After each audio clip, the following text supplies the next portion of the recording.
मेष राशि वाले बंधुओं, आप सभी का बहुत बहुत स्वागत है, हृदय से अभिनंदन है मेष मंथन भिंड यूट्यूब चैनल में।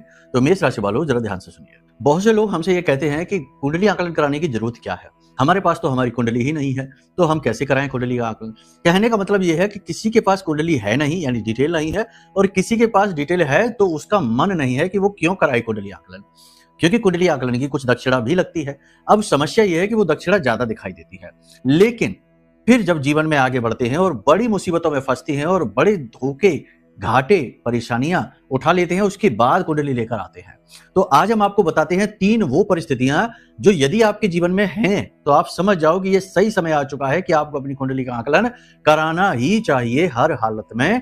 तो आप मुसीबतों से शुरुआत में ही बच जाओगे, वरना बहुत बड़ा नुकसान कराकर बहुत बड़े गड्ढे में जाने के बाद फिर कुंडली आकलन कराने का भी बड़ा लाभ नहीं होता, क्योंकि जो नुकसान हो चुका वह वापस नहीं होता है।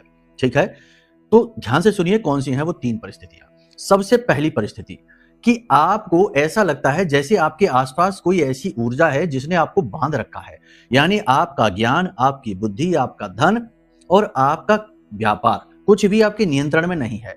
आप अपने ज्ञान का प्रयोग अपने लिए नहीं कर पा रहे हैं, आपकी तेज से तेज बुद्धि, आपका काम सब चौपट होता जा रहा है, मतलब कि आप अपने आप को आगे बढ़ा ही नहीं पा रहे हैं।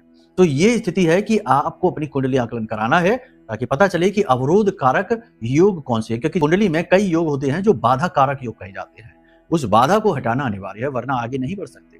दूसरी स्थिति कि कोई भी काम हुआ, जैसे विवाह हो गया या कोई बिजनेस किया या कुछ भी किया, शुरुआत में सब कुछ अच्छा चला, लेकिन कुछ समय के बाद अचानक से परिस्थिति बिगड़ती चली जा रही है और लंबे समय से परिस्थिति सुधर ही नहीं रही है।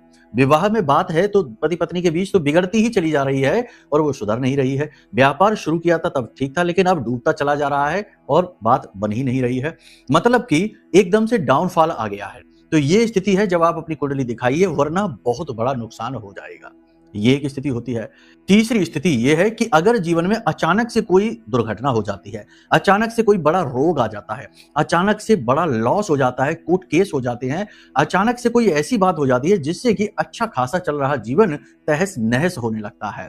जैसे कि कोई बड़ा रोग आ गया जीवन में, तो अब तो पूरा पैसा इलाज में ही जा रहा है और जीवन में गति समाप्त हो गई। कोर्ट कचहरी विवाद में फंस गए, झगड़ा हो गया, अनावश्यक रूप से जबरदस्ती का झगड़ा हो गया, या कोई बड़ा लॉस, काम में एकदम से इतना बड़ा लॉस हो गया कि अब उसकी भरपाई नहीं हो पा रही है। तो ये स्थिति अगर बन जाती है तो इसका मतलब यह है कि किसी पाप ग्रह की महादशा या अंतरदशा शुरू हो चुकी है, या फिर आप किसी प्रकार की ग्रह की, पाप ग्रह की युति के फेर में आ चुके हैं। इसे मिटाना अनिवार्य है। तो ये स्थितियां अगर जीवन में आपके हैं तो फिर आप अपनी कुंडली आकलन जरूर कराइए, वरना आपका जीवन एक दुख